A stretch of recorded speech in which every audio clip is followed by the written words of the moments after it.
الحمد لله رب العالمين والصلاة والسلام على رسوله الكريم أما بعد فأعوذ بالله من الشيطان الرجيم بسم الله الرحمن الرحيم قال الله تعالى في القرآن العظيم وأنكحوا الأيام منكم والصالحين من عبادكم وإمائكم وقال الله تعالى إن يكونوا فقراء يغنيكم الله من فضله والله واسع عليم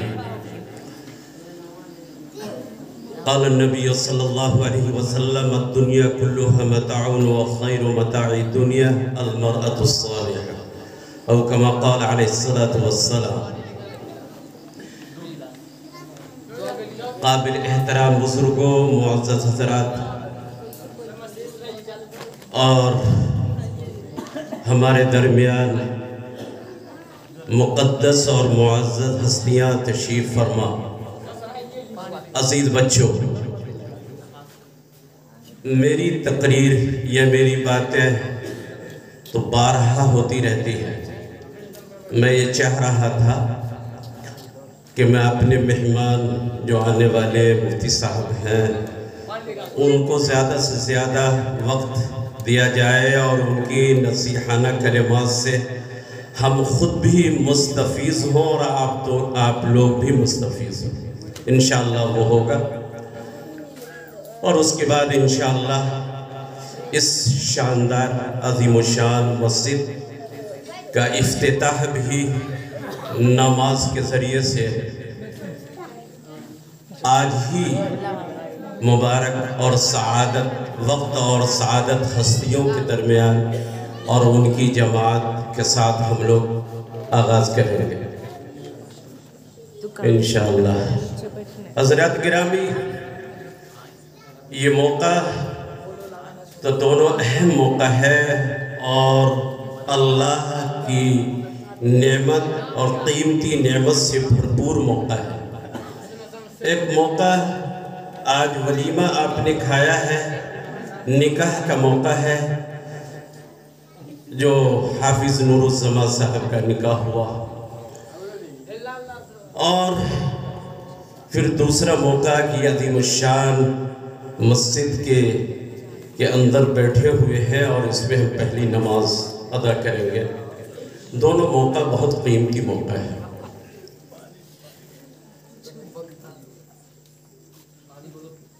میں چاہتا ہوں کچھ نکاح کے حوالے سے کچھ بات عرض کروں کیونکہ نکاح کے مواقع سے تو بات ہوتی ہے تو اگر 10 منٹ بھی بات ہوتی ہے تو شاید 10 آدمی بھی نہیں سنتے کیونکہ لڑکا کو جلدی ہے کہ ایجاب و قبول ہو جائے سمدھی کو جلدی ہے کہ جلدی ملان ہو جائے باراتی کو جلدی ہے کہ جلدی کھانا ہو جائے اور سننے والا تو کم ہوتا ہے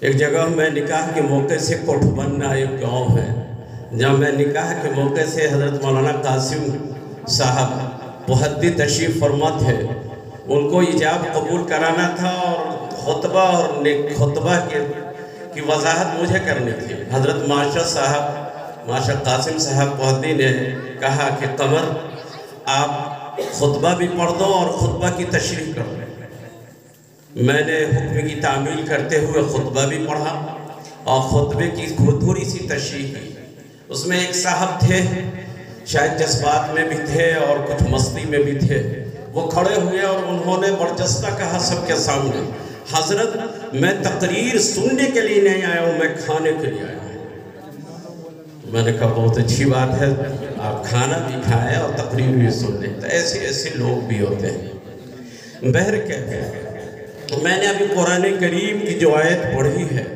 یہ قرآن کریم میں اللہ جل شانہ اپنے بندوں کو خطاب کر کے اور امر کا جملہ ہے اس میں حکم فرمایا کہ بے نکاح مرد ہو یا عورت ہو جو بے نکاح ہے ان کا نکاح کرو اللہ کا جو پیغام ہوتا ہے حکم ہوتا ہے مختصر لیکن اس میں پوری سمندر اور پورے کی پوری دنیا کے احکام اس میں مشمل ہوتے ہیں کہا کہ نکاح کرو جو بھی نکاحے ہیں۔ پتہ یہ چلا کہ نکاح کرنا ہمارے اور آپ کے اوپر صرف سنت نہیں ہے جو ہم صرف کہتے ہیں یہ سنت ہے، نکاح کرنا سنت ہے، بلکہ اللہ کا حکم ہے نکاح کرو۔ اس لیے معدود چند انبیاء اور رسول چھوڑ کر تمام انبیاء نے، تمام رسولوں نے نکاح فرمایا ہے اور نکاح کیا ہے، اپنی اولادوں کا نکاح کیا، اپنی امت کا نکاح کیا، اپنے اصحاب کا نکاح کیا۔ پتہ یہ چلا کہ یہ نکاح بڑی عظمت والی چیز ہے۔ جس طریقے سے کھانا پینا اور عبادتوں کو کرنا ایک بندے کا کام ہے، نکاح بھی کرنا ایک بندے کا کام ہے۔ زندگی کے لیے جس طریقے سے غذا کی ضرورت ہے، زندگی کے لیے اور وسائل کی ضرورت ہے، تو زندگی کی تزئین اور زندگی کو نبھانے کے لیے اور زندگی کو اچھی پیرائی میں گزارنے کے لیے، زندگی میں شرافت و حیا لانے کے لیے، زندگی میں ایک مقدس ترتیب لانے کے لیے نکاح کو اللہ نے اپنے بندوں کے درمیان واجب قرار دیا ہے۔ نبی کریم علیہ السلام کی سنت ہے کہ آپ صلی اللہ علیہ وسلم نے نکاح فرمایا تو نبی کا جو طریقہ ہوتا ہے وہ ہمارے لیے سنت ہوتا ہے۔ النکاح من سنتی، یہ میرا طریقہ ہے اور تمام نبیوں کا طریقہ ہے۔ یہی وجہ ہے کہ قرآن کریم میں جب ہم مطالعہ کرتے ہیں تو متعدد جگہ پر نکاح کے بارے میں، انبیاء کے بارے میں اللہ تعالیٰ نے فرمایا وَلَقَدْ أَرْسَلْنَا مِن قَبْلِكَ رُسُلًا مِن قَبْلِكَ وَجَعَلْنَاهُمْ أَزْوَاجًا وَذُرِّيَّةً۔ اللہ تعالیٰ نے فرمایا کہ اس سے پہلے ہم نے رسولوں کو، بہت سارے رسولوں کو بھیجا، وَجَعَلْنَا، ان کو ازواج یا ازواج مطہرات یعنی بیویاں بھی دی، وذریہ اور اولادیں بھی دی، نبیوں کا حوالہ ہے۔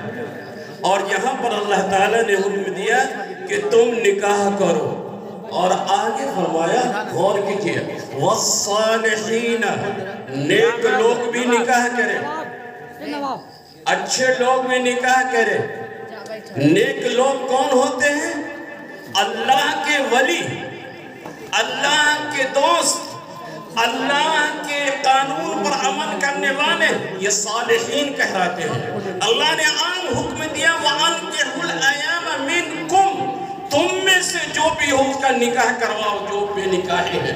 وَالصَّالِحِينَ، اور بڑے بزرگ اور بڑے بڑے ولی اللہ ہیں، یہ بھی نکاح کرے۔ نکاح نہ کر کے جنگلوں میں اللہ کی عبادت اور ریاضت کرنا یہ رہبانیت ہے۔ یہ تو نصرانیوں میں چلا گیا، یہ تو مجوسیوں میں چلا گیا۔ امت محمدیہ کو حکم ملا کہ اللہ کی ولایت اور اللہ کا ولی بننا ہے تو تم کو نکاح کرنا پڑے گا۔ تم کو جنگل میں مجرد زندگی اور تنہائی کی زندگی ولایت کو نہیں پہنچا سکتی۔ قرآن شاہد، اس لیے اللہ کے ولی نے بھی نکاح کیا ہے۔ یہ کوئی اگر شخص کہتا ہے فلاں بزرگ تو نکاح بھی نہیں کیے، فلاں بزرگ تو بے نکاح ہو گئے، کوئی دلیل شریعت کے اندر نہیں ہے۔ ایسے بزرگوں کی کوئی طریقہ ہماری شریعت کے اندر نہیں ہے۔ ان کا ایک منفرد اور ان کا ایک اپنی بات، اپنی زندگی کا کوئی عمل ہوگا، لیکن قرآن نے کہا کہ اگر ولی بننا ہے، صالح بننا ہے، اللہ کا قرب حاصل کرنا ہے تو نکاح کرنا ہوگا۔ اللہ نے شرط لگا دیے والصالحین، صالحین کو نکاح پڑھنا پڑے گا۔ لہذا صحابہ کرام رضی اللہ تعالی عنہم اجمعین نے صرف ایک نکاح نہیں کیا، کئی نکاح اپنی زندگی میں کیا۔ 4 نکاح تو ایک وقت پڑھ سکتے تھے، لیکن 4 نکاح نہیں، 7 نکاح صحابہ نے کیا۔ اب کہیے ایک مرتبہ نہیں، بیوی انتقال کرتے گئے، نکاح کرتے گئے، بیوی نکاح کرتی گئی، انتقال کرتی گئی، نکاح کرتے گئے۔ اسی طریقے سے صحابیات ہے کہ شہادت شوہر کا ہوا، دوسرا نکاح کیا، دوسرے شوہر کی شہادت ہوئی، تیسرا نکاح کیا، چوتھے شوہر کے نکاح.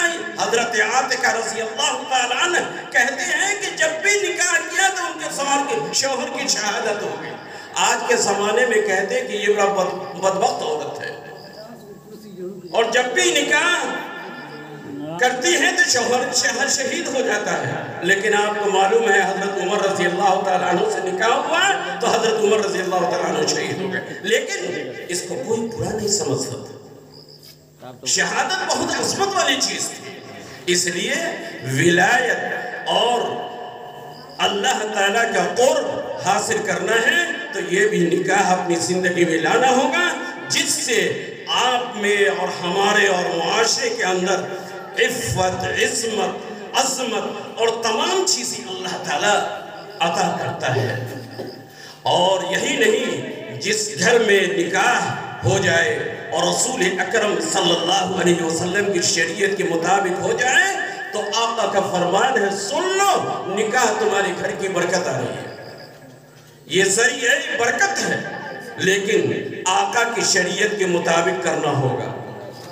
سن لیجئے، نمازیں ہم پڑھتے ہیں، یہ نماز ہمارے لیے نور ہے، نماز ہمارے لیے ذریعہ نجات ہے، نماز ہمارے لیے قرب الہی ہے، نماز آقا کے آنکھوں کی ٹھنڈک ہے، نہ جانے کیا کیا فضیلت ہے. لیکن وہ نماز جتنی فضیلتیں آپ سنتے آ رہے ہیں، وہ نماز اگر نیت اور اخلاص کے ساتھ طریقہ مصطفیٰ اگر ہے تو وہ نماز سب چیز ہے. اگر طریقہ مصطفیٰ ہے تو کوئی نماز نہیں. یہی حال ہے کہ نکاح برکت ہے، عصمت ہے، شرم ہے، حیا ہے، احسن الفرج ہے، ابغض البصر ہے، نظروں کی حفاظت ہے، شرمگاہ کی حفاظت ہے. جو آقا نے فضیلت بیان کیا سب کچھ ہے، لیکن نکاح کو نکاح سمجھ کر اور طریقہ مصطفیٰ کی اگر یہ نکاح ہو جائے ہمارے اور آپ کے بچے اور بچیوں کا، سمجھئے کہ وہ نکاح ہے. کیا وجہ ہے؟ کیا وجہ ہے کہ حضرت فاطمہ جو جنت کی عورتوں کی سردار ہے اور اس روئے زمین، آسمان و زمین کے درمیان جتنی مخلوق، انسان ہو جنات ہو، سب سے افضل ترین ہستی جناب محمد رسول اللہ کی جگر کی ٹکڑا حضرت فاطمہ کا جب نکاح ہوا تو حضرت علی سے حضور خود پوچھ رہے ہیں، اے علی، نکاح کا فیصلہ تو ہو گیا کہ آپ سے نکاح ہوگا. حضرت فاطمہ سے نکاح کرنے کے لیے صحابہ مچل رہے تھے. تفصیل کا وقت نہیں ہے، نہ تو میں پوری تفصیل بیان کرتا کہ کون کون صحابہ دل میں ارمان رکھے ہوئے تھے کہ یہ جگر کی ٹکڑا جو حضرت خاتم الانبیاء کی جگر کی ٹکڑا ہے میری نکاح میں آ جائے. لیکن فیصلہ اللہ کا فیصلہ حضرت علی سے تھا. فیصلہ ہو گیا، لیکن نبی نے علی کو بلایا. حضرت محمد صلی اللہ علیہ وسلم خوب جان رہے تھے، پروردہ تھے، بچپن سے پالے ہوئے تھے. ان کی پوزیشن، ان کی معاشی، اقتصادی اور مالی ہر اعتبار سے ان کے تمام احوال سے واقف. اس کے باوجود ایک مربی کا جو حق ہوتا ہے، حضور ایک سسر ہونے والے، خسر ہونے والے نہیں ہیں، ایک مربی تھے، رسول بھی تھے، نبی بھی تھے، ہر چیز تھے. حضرت علی کے مربی بھی تھے، بچپن سے پالا تھا. اس کے باوجود بھی بلایا کہ اے علی، حضرت فاطمہ سے نکاح تو ہوگا تو کیا ہے؟ دین مہر کے لیے ہے کچھ، ولیمہ کے لیے کچھ ہے؟ حضرت علی نے کہا کچھ نہیں ہے. کوئی ماں کا لال جو گاؤں کا سب سے بڑا سردار ہو اور جس کے پاس کچھ نہ ہو اس کو بیٹی دے دے؟ کہے گا اس کے پاس ایک کٹھا زمین ہو نا، اس کو ایک مکان بھی نہیں ہے. میری اتنی صلاحیت مند بیٹی جو اتنی پڑھی ہوئی اسی سے ہم کریں گے. لیکن حضور نے نکاح اس لیے نہیں کیا کہ حضرت علی کو گھر تھا، اس لیے نہیں کیا کہ حضرت علی بڑے خاندان کے تھے، ابو طالب کے بیٹے تھے، اس لیے نہیں کیا کہ حضرت علی کے پاس زیور تھا، سونا چاندی کچھ نہیں. حضرت علی صرف یہ دیکھ رہے تھے، یہ محمد صلی اللہ علیہ وسلم صرف یہ دیکھ رہے تھے کہ حضرت علی کے دل میں جو نور ایمان ہے، جو بچپن جو سب سے پہلا بچہ ایمان لایا ہے اس امت کا، وہ حضرت علی ہے. اس لیے فرمایا کہ اس نور اور ایمان کی جو چراغ ہے علی کے اندر، بچپن سے لے کر اب تک وہ کسی شخص کے اندر. ابو بکر صدیق عمر دراز ہو کے تو مسلمان ہوئے، حضرت عمر فاروق عمر دراز ہوئے تو مسلمان ہوئے، حضرت عثمان غنی عمر دراز ہوئے تو مسلمان ہوئے. علی ابھی بچپن ہے اور ابھی بلوغت کی دہلیز پر نہیں گئے، اور حضور اکرم کو فرمایا کہ یہ رسول ہے. تو یہ بچپن کے ایمان والے ہیں. یہی وہ چیز تھی جو نبی اکرم صلی اللہ علیہ وسلم نے پہچانا تھا، اور یہی وہ چیز تھی کہ ایمان کی حرارت ایسی تھی کہ حضرت علی اللہ کے سوا کسی سے ڈرتے ہی نہیں تھے. دنیا کی کوئی طاقت علی کو نہیں ہرایا، دنیا کی کوئی خوف حضرت علی کے دل میں کبھی نہیں آیا. چاہے وہ قیصر و کسریٰ کی طاقت ہو، یا روم کی طاقت ہو، یا دنیا کی کوئی طاقت ہو، صرف اشارہ نبی ہو جائے، حکم خداوندی ہو جائے، علی شیر وہیں جائے گا. اس لیے خوف نام کی کوئی چیز دنیا میں نہیں تھی، وہ حضرت علی تھی. یہ تمام ایمان کی طاقت کو حضور نے دیکھا تھا، اور یہی ایمان کو قبول کیا اللہ نے. تو اللہ نے چاہے وہ علقہ کے ذریعے سے ہو یا وحی خفی کے ذریعے سے ہو. وحی خفی کون کہتے ہیں؟ ایک لفظ ہم بول دیا. ایک وحی جلی جو قرآن کریم ہے، وحی آیا قرآن بن گیا. ایک وحی خفی جو اللہ دل پر اتارتا تھا نبی کیا، نبی فیصلہ کرتے تھے. یہ ہے جو پوشیدہ، جو قرآن کے صورت میں نہیں آیا، حضور صلی اللہ علیہ وسلم کے دل پر اتاریا کہ فاطمہ کا نکاح علی سے ہو. اور یہی وہ قیمتی چیزیں تھی. فیصلہ کیا، فرمایا یا رسول اللہ ہمارے پاس تو کچھ نہیں، ہاں ایک زرہ ہے. جس زرہ کو پہن کر، زرہ کس کو کہتی ہے؟ لوہے کا وہ کھود ہوتا ہے. جیسے ہم گون پہنتے ہیں اور وہ پہن لیتا ہے اور سینے پر باندھ لیتا ہے. اس زمانے میں بم اور بارود کا نہیں بلکہ تیروں کی بارش ہوتی تھی. تیر جب آتا تھا تو کم از کم سینہ، آج بھی واٹر پروف پہنتی ہے اس کی جگہ کہ گولی آئے تو گولی لگے نہیں. اس وقت زرہ پہنتے تھے. فرمایا یہ زرہ ہے جو میں جہاد میں جاتا ہوں تو پہن کر جاتا ہوں یا رسول اللہ. اندازہ لگائیے اور تمام لوگ غور سے سنیے. زرہ ہے جس کو پہن کر جہاد میں جاتا ہوں، اور اس وقت جہاد کرنا فرض تھا. پورے عالم اسلام میں اسلام اور طاغوتی قوتوں کا مقابلہ تھا. جہاد فرض تھا. اللہ کے رسول نے جہاد فرض قرار دیا. اللہ نے وجاہدوا فی سبیل اللہ، ہر جگہ سورہ توبہ، سورہ انفال اس معاملے میں اتر گئی کہ جہاد تم لوگ کرو پوری دنیا کے اندر. اللہ کے رسول حکمت کے ذریعے سے جہاں ضرورت ہوئی جہاد کرتے تھے. جہاد فرض، علی کا جانا فرض، اور کھود کا پہننا بھی فرض. لیکن اس کے باوجود بھی اس جہاد میں جانے اور کھود پہننے سے زیادہ فضیلت اس نکاح کو نبی نے دیا اور فرمایا علی تمہارے پاس کچھ نہیں تھے، زرہ بیچ لو. ہم لوگ اگر ہوتے تو تمام لوگ بیٹھ کر کہتے مولانا کیا فیصلہ کرتے ہیں؟ جہاد کرنا فرض ہے، شادی کرنا، شادی میں ولیمہ اور یہ کرنا، شادی نہیں ابھی کیا جائے گا، جہاد ابھی فرض ہے. ہم لوگ یہ کہتے ہیں، لیکن نبی نے نہیں. نبی جانتے تھے حکمت کو. کہا کہ جہاد کو بیچو، کون خریدے گا؟ اس کی قیمت لگی. کسی نے کچھ کہا، کسی نے کچھ کہا، کسی نے کچھ کہا.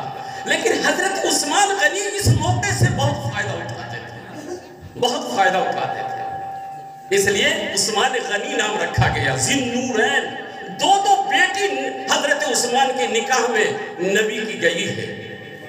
تو حضرت عثمان بڑا فائدہ اٹھاتے تھے. حضرت عثمان طاق میں تھے، کہا زرہ کا قیمت لگایا جائے. کسی نے کچھ لگایا، اور حضرت علی شیر خدا کا زرہ اس کو ہر شخص چاہتا تھا کہ ہم لے لیں. حضرت عثمان بڑی بول کر وہ زرہ خرید لیا. خرید لیا اور خریدنے کے بعد وہ رقم دے دیا۔ اللہ کے رسول کے پاس خبر آئی کہ ہاں رقم آئی۔ اللہ کے رسول نے 500 درہم حضرت فاطمہ رضی اللہ تعالی عنہا کا مہر مقرر کیا۔ باپ کو حق ہے کہ بیٹی کا مہر مقرر کرے، باپ کو حق ہے کہ بیٹی کا مہر مقرر کرے، باپ کو حق نہیں ہے کہ بیٹا کا کوئی لین دین مقرر کرے، حرام ہے۔ بیٹی کا دین مہر حق ہے، نبی نے مقرر کیا اور حضرت علی سے مقرر کروایا۔ آج دین مہر اگر مقرر کرنے کے لیے بیٹھ جائے اور کچھ لین دین کی بات نہ ہو تو کیا کہتا ہے بڑے بڑے چوگادری، اب بڑے بڑے نیتا لوگ، مولانا صاحب لین دین کچھ نہیں اور دین مہر اتنا ہے۔ جب لین دین کچھ نہیں تو 500 روپیہ رکھ دیجیے نا۔ ارے بےمان، 500 روپیہ دین مہر ہوگا؟ اس کا مطلب ہے کہ ان لوگوں نے شریعت کو توڑ کر مروڑ کر اور اپنی منمانی کیا کہ دین مہر کو معیار بنا دیا لین دین میں۔ اگر 2 لاکھ روپیہ ہے تو آدھا کر دیجئے 1 لاکھ دین مہر ہے، چاہے وہ 1 لاکھ دے یا نہ دے۔ یاد رکھیے دین مہر، دین لفظ دین ہے، قرض ہے۔ اگر آپ نے نہیں دیا تو قیامت کے روز وہ بیوی جس سے آپ نے پوری زندگی محبت کیا ہے، پوری زندگی آپ نے اس کے ساتھ زندگی بسر کیا ہے، دشمن بنے گی اور اپنے دین کو آپ سے اس وقت قبول کروائے گی کہ دین مہر دو۔ یوم یفر المرء من اخیہ وامہ وابیہ وصاحبتہ وبنیہ۔ جب باپ بیٹے کا نہیں، ماں کی بیٹی نہیں تو شوہر کی بیوی کہاں سے؟ جو خون کا رشتہ وہاں الگ ہو جائے تو یہاں تو رشتے کا رشتہ ہے، یہاں تو نکاح والا رشتہ ہے۔ دین مہر وہاں آدھا لوگ قرض لے کر مرتا ہے، دوسرے کا کہا کیسا مردود ہے کہ فلنما کا 50,000 لے کر چلا گیا، اب اس کے بیٹا کو کہیں گے وہ ادا کرے گا باپ کا۔ پنچایت پیدا کرے، باپ قرض لے کر گیا ہے اس کو ادا کرو نا، اس پر ہم لوگ توجہ۔ لیکن کبھی آپ نے بیٹا کو کہا کہ باپ کے اوپر ماں کا دین مہر اور باپ نہیں دے کر گیا، تم کیا کر رہے ہو؟ نہیں ہے۔ اس کو آسانی سے ہم لوگ، اس لیے دین مہر یہ واجب ہے، واجب ہے، واجب ہے، ادا کرنا فرض ہے۔ نکاح میں رکھنا واجب ہے، ادا کرنا فرض ہے۔ سن لیجیے، اس لیے دین مہر اتنا رکھیے کہ ادا ہو جائے۔ بڑی اچھی بات اس نکاح میں نے دیکھا کہ دین مہر رکھا گیا، ادائیگی ہو گئی، فرسٹ کلاس۔ یہی ہے عرب کا دستور، آج بھی یہی ہے، اسلام کا دستور آج بھی یہی ہے۔ گرچہ اسلام نے سہولت دیا کہ چلو اس وقت موجود نہیں، ہم بعد میں دیں گے، لیکن ہر شوہر کو، ہر لڑکا نکاح کرنے والے کو پہلی فرصت میں، زندگی کے اول مرحلے میں جب کمانے لگے تو سب سے پہلے اس کو فکر ہونی چاہیے کہ بیوی کا جو دین مہر ہے اس کو ہم ادا کریں، محبت کے ساتھ ادا کر دیجیے، زیور بنا کے دے دیجیے۔ آج کیا ہے ہمارا نوجوان، سن لو، ہمارا نوجوان محبت میں بیوی کو زیور بنا کے چپکے سے باپ سے چرا کر، ماں سے چرا کر دیا کرتا ہے۔ محبت میں بڑی اچھی چیز ہے، تم دیتے ہو، دو، باپ کو بھی دکھا دو، ماں کو بھی دکھا دو، کوئی فرق نہیں پڑے گا، ماں خوش ہوگی، باپ بھی خوش ہوگا۔ لیکن وہی محبت تک کیوں رکھتے ہو؟ محبت سے آگے بڑھ کر نیت کر لو اور اس کو کہہ دو کہ میری محبت بھی اس میں شامل ہے اور میری قرض کی ادائیگی بھی ہے، دین مہر بھی ہے، اس کو رکھو۔ اگر وہ بیوی تم کو ہبہ کر دے، تم کو دے دے، تمہاری ملکیت ہے، لیکن تم نے ادا کر دیا، تو محبت کا صرف بھرم مت رکھو، دین مہر کہہ کے دے دو۔ تو یہ دین مہر کا مسئلہ بہت اہم ہے، بہت اہم ہے، اور کسی طریقے کا اس میں لین دین کا طے کرنا، طے کروانا، طے کرنے میں سہیوگ اور مدد کرنا سب ناجائز حرام ہے۔ اس میں یہ سہیوگ مدد ہونی چاہیے کہ یہ سب کچھ نہیں۔ اور گھر سے چنگاری جب چلتی ہے تو پورے گاؤں میں چنگاری بھڑک جاتی ہے۔ سنت کی چنگاری اگر ایک گھر سے اگر نکلی ہے، یہ چنگاری اور یہ روشنی پورے گاؤں میں ہونی چاہیے۔ اس گاؤں کی تو مثال ہے، اس محلہ کی تو ایک مثال ہے۔ مفتی صاحب الحمدللہ ہمارے علاقے میں ایک منحوس زمانہ آتا ہے جس کو محرم الحرام کہتے ہیں۔ ہم منحوس اس لیے کہتے ہیں کہ مسلمانوں کی آوارگی اور مسلمانوں کی بے حرمتی اور مقدسات مہینہ کو بدتمیزی سے ادا کرنا ایک تعزیے کے صورت میں لوگ ادا کرتے ہیں، لیکن الحمدللہ اس محلے کی تاریخ ہے اور ان بچوں کا اتفاق ہے، ان بوڑھوں کی دعائیں ہیں کہ اس مہینے میں دین کی بات تو مسجد میں ہوگی لیکن تعزیہ یا تعزیہ جیسی چیز یہاں نہیں ہوتی۔ بڑی اچھی بات، قابل تعریف ہے۔ اسی طریقے سے شادیوں میں ہم لوگ بیٹھ جائیں پورے محلے میں اور بیٹھ کر ایک لاہے عمل تیار کریں۔ خاص طور پر شروعات کیجئے بیٹا سے، ہم بیٹا والے ہیں، اس میں مجھے اختیار ہے کہ ان بدعتوں کو ہم ٹھیک کریں گے۔ ہم بیٹی لانے جا رہے ہیں، جو کہیں گے بیٹی والا مانے گا۔ بیٹی کی شادی جب کیجئے گا اس میں بھی کوشش ہو، لیکن کبھی مجبور ہو جاتا ہے، آہستہ آہستہ ہوگا۔ باہر والوں کو جب معلوم ہوگا کہ یہ محلے والے بیٹوں کی شادی کرتے ہیں تو ایسا نہیں، اس محلے کی بیٹی کو ہم لائیں گے، ہم بھی اسی طریقے سے کریں، ان کو سبق ملے گا۔ لیکن وہ ایک وقت نہیں کہ بیٹی ہماری اسی کی وجہ سے رہ جائے، بیٹی میں آپ مجبور ہیں، اس لیے عذر شرعی رکھا گیا ہے کہ اس میں عذر ہے آپ کے ساتھ، لیکن بیٹا میں عذر نہیں۔ شروعات کیجئے اپنے بیٹوں سے کہ لینا دینا حرام، بارات وغیرہ کا رسم و رواج آہستہ آہستہ سے ناپید اور اس طریقے سے غلط کھانے سے پرہیز کرے، یہ بڑی اچھی بات ہے۔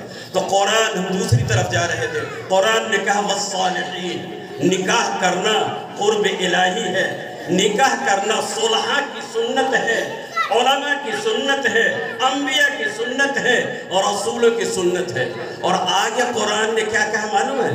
اللہ تو سب کو دیکھ رہا ہے نا، کہ ہم تو کہہ دیا کہ تم نکاح کرو تو نبی کو نکاح کریں گے، بڑے بڑے لوگ نکاح کریں گے، صحابہ نکاح کریں گے۔ وہ صالحین کا لفظ آیا تو کہا کہ یہ ولی اللہ سب نکاح کریں گے، لیکن اس زمانے میں ایک قوم تھی جس قوم کا نام ہے غلام، باندی۔ یہ جس طریقے سے ہم لوگ جانوروں کو خریدتے ہیں، غلاموں کا بازار ہوا کرتا تھا۔ خود نبی کے پاس غلام حضرت زید، یہ غلام ذاتی غلام ہیں۔ اسی طریقے سے بہت سارے ایسے غلام تھے، غلام خاندان کہلاتا تھا جس میں لڑکیاں اور لڑکے تھے۔ اللہ نے دیکھا کہ یہ لوگ مالک لوگ تو نکاح کریں گے اور یہ برکت حاصل کریں گے اور اللہ کی قربت ہوگی، لیکن غلام کا مسئلہ کہاں سے آئے گا؟ رب تو اس کا بھی ہے جو صالحین ہے، رسولوں کا بھی رب ہے، لیکن غلاموں کا بھی رب ہے۔ اس لیے اللہ نے کہا وَالصَّالِحِينَ مِنْ عِبَادِكُمْ وَإِمَائِكُمْ، جو بندے صالح ہیں وہ تو کریں، وَإِمَائِكُمْ، تم اپنے غلام مرد ہو یا عورت ہو اس کا بھی اگر لائق ہے تو نکاح کریں۔ لہذا جب یہ آیت نازل ہوئی تو نبی نے فرمایا کہ سنو غلام رکھنے والے اور باندی رکھنے والے، سنو جو اپنی ضرورت کے مطابق باندیاں ہیں اس کو رکھو۔ باندی کو رکھنا جائز تھا، اس لیے باندی کو رکھو، اور جو باندیاں نکاح کے قابل ہیں نکاح کرو۔ لہٰذا اس آیت کے نزول کے بعد باندیوں کا بھی نکاح ہونے لگا، اس سے پہلے باندی کا نکاح نہیں ہوتا، بڑی مشکل سے اس کو آزاد ہونا پڑتا تھا، مالک آزاد کر دیتا تھا تب نکاح، پیسہ جمع کرنا پڑتا تھا کہ مالک ہم 5 لاکھ روپیہ جمع کر دیں گے، ہم کو آزاد کر دیجئے۔ مالک کہہ دیتا تھا 5 لاکھ روپیہ جمع کر دو، 5 لاکھ روپیہ جمع ہوا وہ آزاد تو نکاح کر۔ لیکن اللہ نے رحم فرمایا کہ نہیں، باندی رہتے ہوئے بھی نکاح کر دو، تم اگر اپنی زوجیت میں یا اپنی قربت میں نہیں رکھا ہے تو، اور غلاموں کا بھی نکاح کرو۔ پتہ یہ چلا کہ نکاح کی اتنی بڑی عظمت اللہ نے، اور اللہ تعالیٰ نے ایک جگہ تو اپنی نشانیوں سے بھی فرمایا ہے وَمِنْ آيَاتِهِ أَنْ خَلَقَ لَكُمْ أَزْوَاجًا لِتَسْكُنُوا إِلَيْهَا، یہ اللہ تعالیٰ نے نعمتوں میں بھی فرمایا ہے۔ بہرکیف تفصیل لمبی ہو رہی ہے، مفتی صاحب کا بیان سننا ہے۔ حدیث میں ایک حدیث پڑھی تھی جس میں اللہ تعالیٰ، اللہ کے رسول صلی اللہ علیہ وسلم نے موازنہ کیا۔ پوری دنیا میں نعمتیں ہی نعمتیں ہیں، قیمتی چیزیں ہیں، سونا، چاندی، دولت، سب حرفت، یہ سب آپ کی قیمتی چیز ہے۔ کھیت اور آپ کی تجارت، جتنی چیزیں ہیں قیمتی چیز ہے۔ سب سے قیمتی چیز نبی نے کس کو بیان کیا معلوم ہے؟ اللہ نے فرمایا، اللہ کے رسول نے فرمایا الدنیا کلھا متاع، دنیا کی جتنی بھی چیزیں ہیں وہ سب کے سب متاع ہے، پونجی ہے۔ سونا پونجی، کھیت تمہارا پونجی، چاندی پونجی، جواہرات پونجی، تمہاری دولت پونجی، سب پونجی ہے۔ لیکن اس سے اللہ کے رسول نے مستثنی کیا، وَخَيْرُ مَتَاعِ الدُّنْيَا الْمَرْأَةُ الصَّالِحَةُ، دنیا کی پونجیوں میں سے، دنیا کی دولتوں میں سے، دنیا کی ثروتوں میں سے سب سے اعلیٰ، افضل، اخیر کون ہے؟ المرأة الصالحہ، نیک لڑکی، نیک عورت، نیک عورت اور نیک لڑکی وہ سب سے اعلیٰ ہے، سب سے قیمتی ہے۔ آج قیمتی چیزوں کو لوگ نہیں دیکھتے ہیں، ارزل چیزوں کو دیکھتے ہیں جو فانی ہے، ختم ہونے والی، جس کو ہم حاصل کر سکتے ہیں اور وہ ختم ہونے والی ہے۔ 2 لاکھ روپیہ، 4 لاکھ روپیہ جہاں ملے شادی کرو، اچھا جہیز ملے شادی کرو، ذرا مشہور آدمی ملے شادی کرو۔ چیز جو ہے دنیا کی، جس کو اللہ نے اخیر بنایا ہے، اللہ کے رسول نے سب سے قیمتی اور بہتر چیز بنایا پونجی، وہ کیا ہے؟ 4 لاکھ روپیہ نہیں، وہ جو نکاح میں آ رہی ہے اس کو تو پتہ لگا لیجئے کہ کیسی ہے، لیکن اس کو جیسی بھی ہو، دیندار ہو، بے دین ہو، پڑھی لکھی ہو، غیر پڑھی لکھی ہو، 5 لاکھ روپیہ بم بم باپ کر رہا ہے، بیٹا کو کچھ ملے، لیکن اللہ کے رسول نے فرمایا نہیں، وہ تمام چیزوں کو پیچھے رکھو، یہ دیکھو صالحہ عورت، نیک عورت۔ اور مشکاہ کی ایک حدیث ہے کہ لوگ شادی کرتے ہیں، نکاح کرتے ہیں مال کے اعتبار سے، جمال کے اعتبار سے، حسب نسب کے اعتبار سے، لیکن اللہ کے رسول نے اخیر میں ججمنٹ دیا، فیصلہ کیا، خذ بذات الدین، سنو، نہ مال کی وجہ سے، نہ جمال خوبصورتی کی وجہ سے، نہ حسب نسب کی وجہ سے تم نکاح کرو بچیوں سے، بلکہ دین کی وجہ سے نکاح کرو، دیندار بچیوں کو لگا۔ اللہ کے رسول کا فیصلہ تو امت کے لیے یہ ہے، امت فیصلہ غلط کرتی ہے، امت جس طرف جا رہی ہے صرف خواہش نفسانی کی طرف، جو نفس کہہ رہا ہے، شیطان کہہ رہا ہے، لیکن جو رب کہہ رہا ہے اور رب اور رسول کہہ رہا ہے، اس کی طرف یہ قوم اور یہ امت نہیں جا رہی ہے۔ یہی وجہ ہے کہ آج یہ نکاح جو رحمت تھی، شفقت، محبت اور معاشرت کی سب سے بڑی چیز تھی، اللہ نے برکت قرار دیا، لیکن آج نکاح زحمت بن رہا ہے۔ آج نکاح ہونے کے بعد گھر میں فتنہ ہو رہا ہے، نکاح کرنے کے بعد باپ بیٹا میں جھگڑا، بیٹی میں جھگڑا، اور پورے گھر میں ایک زحمت ہو رہی ہے، کیسی بیٹی کو لے آئے۔ لیکن یاد رکھو، بیٹی لانے والوں یہ سمجھو کہ ہمارے اعمال بھی اچھے تھے یا نہیں تھے، کہیں ہم میں تو کمی ہے، بیٹی میں کمی نہیں، وہ تو اپنا لے کر آئی ہے۔ اچھا ایک بات اور ہے، ہم نے ایک لڑکا بھی سنا کہ شادی کیجئے نا بیٹا کا، کیا کہ اپنے پیر پر کھڑا ہوگا تب نا، ارے دوسرا پیر پر کیسے کھڑا؟ دوسری بات یہ کہ لائے گا تو کھلائے گا کہاں؟ خدا کی قسم سن لیجئے، انسان جب پیدا وما من دابۃ الا علی اللہ رزقها، اس روح زمین پر جتنی روح اور جتنے بھی انسان و جن جتنے بھی ہیں، سب کو اللہ نے فرمایا کہ میں رزق دیتا ہوں، رازق میں ہوں۔ وہ بچی اپنے باپ کے یہاں تھی تو اپنا رزق کھا رہی تھی، ذریعہ باپ ضرور تھا لیکن اپنا رزق کھا رہی تھی۔ ممکن ہے کہ اس بچی کی برکت سے اس کے باپ کے رزق میں بھی برکت آتی ہے۔ وہ لڑکی جب خسر کے گھر میں آ گئی، شوہر کے نکاح میں آ گئی، شوہر کا رزق کھانے کے لیے نہیں آئی ہے، وہ رزق لے کر آ رہی ہے۔ اللہ نے اس کو جو رزق لکھا ہے وہ لے کر آ رہی ہے۔ حدیث میں آتا ہے اللہ کسی بچے کو یا بچی کو پیدا کرتا ہے تو دو چیز کا فیصلہ کر دیتا ہے، یہ بچہ اور بچی اس دنیا میں کب تک زندہ رہے گا، کتنی عمر پائے گا، ایک نمبر۔ دوسرا نمبر کہ اس بچے اور بچی کا رزق کتنا لکھا ہوا ہے، اللہ تعالیٰ اس کو تقدیر مبرم میں لکھ دیتا ہے، بالکل متعین ہے، آگے پیچھے نہیں، وہ اپنے رزق کو لے کر آتی ہے۔ اس لیے احسان نہ جتائیں خسر جی، اور نہ شوہر احسان جتائیں کہ میں اس کو کھلاؤں گا، اس کو کھلانے والا اللہ ہے۔ لیکن یاد رکھیے کہ اللہ نے اس دنیا میں ہر ایک کے کلکم رائن و کلکم مسئول عن رعیتہ، ہر ایک کو ذمہ دار بنایا ہے اور اپنے ماتحتوں کو تربیت کرنے کا حق دیا ہے۔ جیسے باپ کو حق ہے کہ چھوٹے بچے کی تربیت کرے، ماں کو حق ہے کہ بیٹی کی تربیت کرے، اسی طریقے سے شوہر کو الرجال قوامون علی النساء، عورتوں پر اللہ تعالیٰ نے اس کو مالک بنایا ہے، تو اس کے لیے ضروری ہے کہ بیوی کے تمام حقوق کی رعایت اور اس کی ضروریات کو پورا کرے۔ رزق کو اپنا لے کر آئی ہے، لیکن اس کے ذمہ رکھ دیا ہے کہ یہ رائی ہے، یہ اس کا حاکم ہے، اس لیے اس کی دیکھ بھال کرے گا۔ یہ اللہ کا نظام ہے۔ بہرکیف رزق لے کر آئی ہے، اپنا رزق کھاتی ہے، اس لیے کبھی بھی تانا کسی بچی کو نہیں دینا چاہیے کہ تم غریب گھر کے آئی اور ہمارے گھر میں تم اچھا کھا رہی ہے۔ خدا کی قسم، وہ رزق لے کر آئی اپنے گھر میں، وہ اچھا کھائیے، اپنے رزق کو لے کر آئی ہے۔ یہ چند باتیں، میں نکاح کے بارے میں تو بہت ساری تفصیل ہے، لیکن مفتی صاحب کا بیان ہونا ہے۔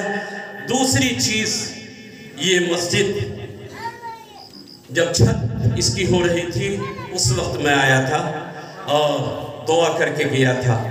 الحمدللہ میں آپ کی جرأت، آپ کی ہمت، آپ کی اعانت اور آپ کی لگن اللہ تعالیٰ قبول فرمائے، قابل دید ہی نہیں قابل تعریف۔ اور میں بغیر دیکھے ہوئے چند جگہ تقریر کیا، اس میں مساجد کی تعمیر کا جب لفظ آیا تو میں اس مسجد کا تذکرہ ضرور دو لفظوں میں کیا کہ بڑی بڑی آبادی میں مساجد کی تعمیر ہوتی ہے تو 6 مہینہ سال بھر، اور اس میں بھی اختلافات کہ وہ آ رہا ہے، وہ آ رہا ہے، وہ دے رہا ہے۔ الحمدللہ نوجوانوں کا حوصلہ، بزرگوں کی دعائیں اور نصرت اور تمام غریب و امیر کی ہمت، ان تمام کا اجتماع یہ مسجد کی شاندار عمارت بتا رہی ہے اور خلوص کے اندر ہے۔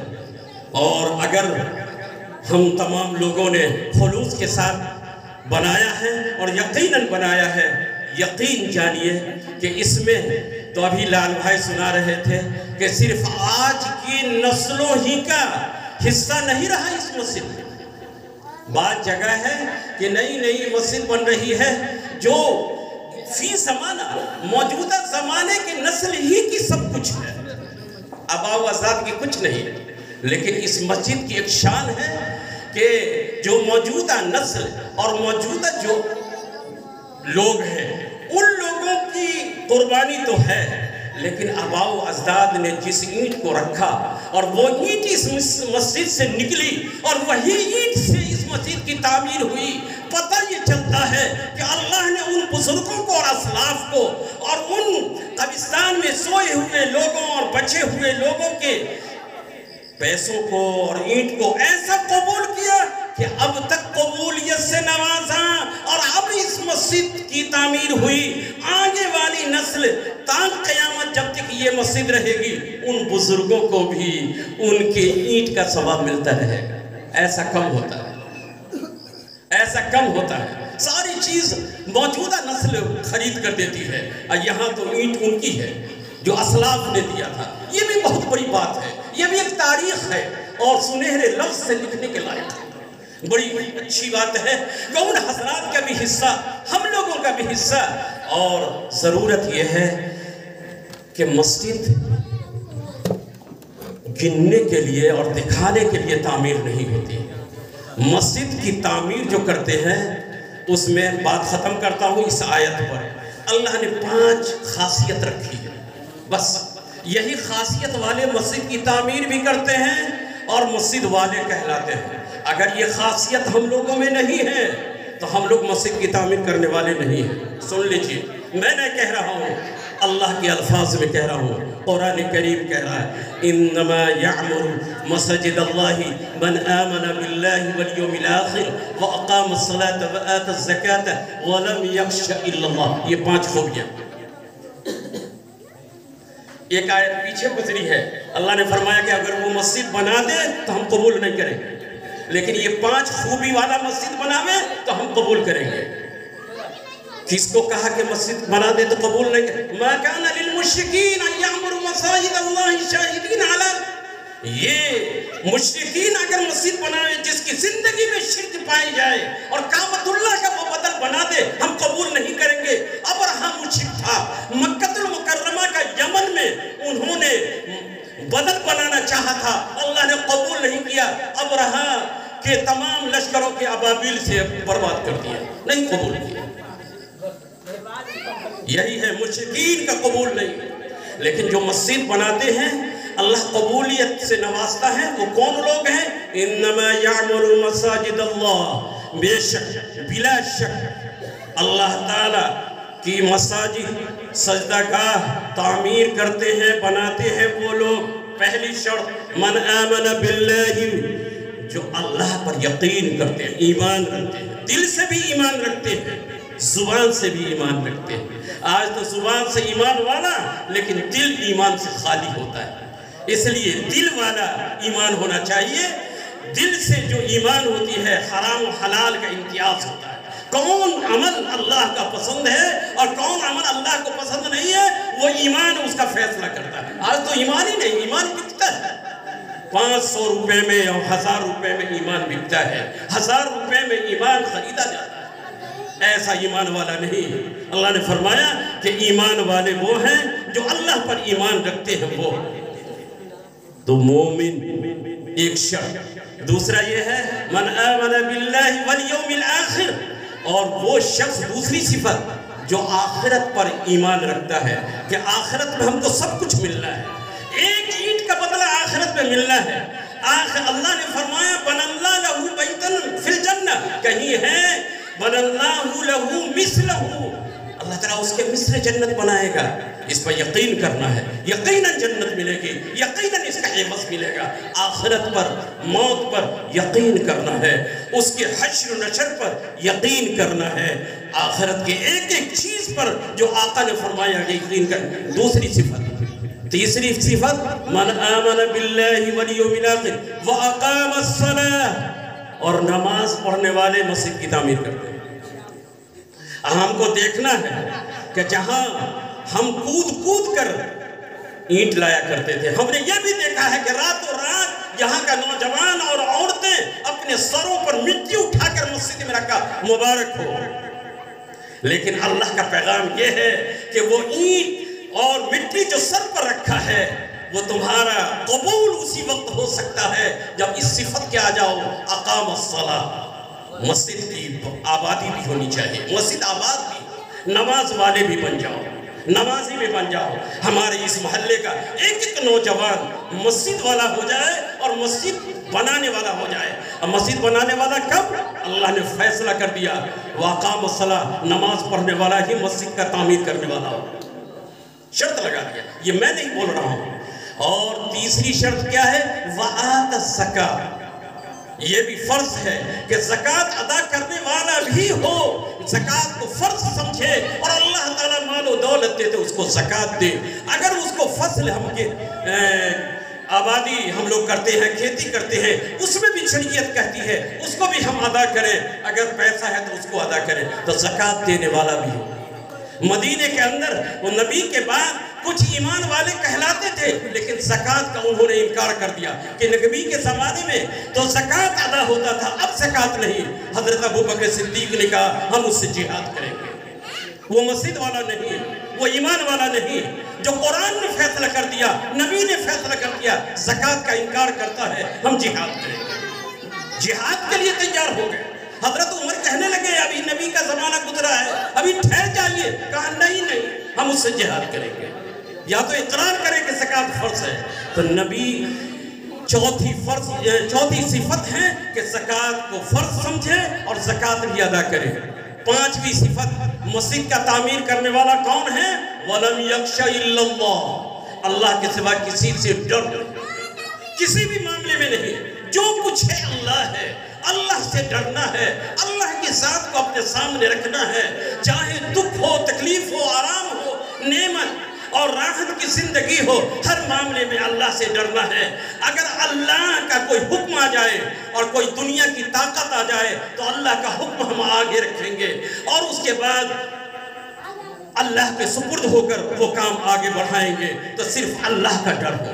آج اللہ کا ڈر نکل گیا ہے۔ اللہ کا ڈر کہاں ہے؟ نہ شادی بیاہ میں، نہ کھیتی میں۔ اگر فلاں بابو آ گئے تو ہم کو، فلاں صاحب آ گیا، فلاں کیا کہتے ہیں طاقت والا آ گیا، تو فلاں بادشاہ آ گیا، نہیں۔ اللہ نے فرمایا مسجد کی تعمیر کرنے والا اللہ سے ڈرتا ہے، اللہ کے سوا کسی۔ جب یہ 5 صفت آپ میں ہے اور مسجد کی تعمیر کیا ہے، تب اللہ تعالیٰ انعام دیتے ہیں، فیصلہ کرتے ہیں۔ فَعَسَىٰ أُولَئِكَ أَن يَكُونُوا مِنَ الْمُهْتَدِينَ، امید ہے کہ یہی لوگ ہدایت یافت ہیں، یہی لوگ منزل مقصود تک پہنچنے والے ہیں۔ دوستو، تفصیل کا وقت نہیں ہے، یہ آیت کریمہ جو صفات بیان کیا ہے، ہم دعا کرتے ہیں کہ اللہ تعالیٰ یہ 5 صفت ہم تمام لوگوں کی زندگی میں اللہ تعالیٰ عنایت فرما دے، اور ہماری زندگی یہ 5 صفت، چاہے زکوٰۃ کا، اقامت نماز کا، چاہے یوم آخرت پر، یا ایمان کا، یا اللہ اپنے ذات سے جو ڈر بیان کیا ہے، یہ سب دولت اللہ تعالیٰ ہم کو عطا کر دے، اور اللہ تعالیٰ اس مسجد کو قیامت تک ہم لوگ جب تک زندہ ہیں، ہماری آنے والی نسل ہے، اللہ تعالیٰ اس مسجد کو اس کے لیے آخرت کا ذریعہ بنائے، اس کی زندگی اس میں آباد ہو جائے، اور جن لوگوں نے اس مسجد میں جس طریقے کی قربانی دیا ہے، اللہ تعالیٰ ان کی زندگی میں ان کی اولاد اور نسل کو اور ان کی آخرت کو اللہ تعالیٰ سوار دے۔ وآخر دعوانا الحمدللہ۔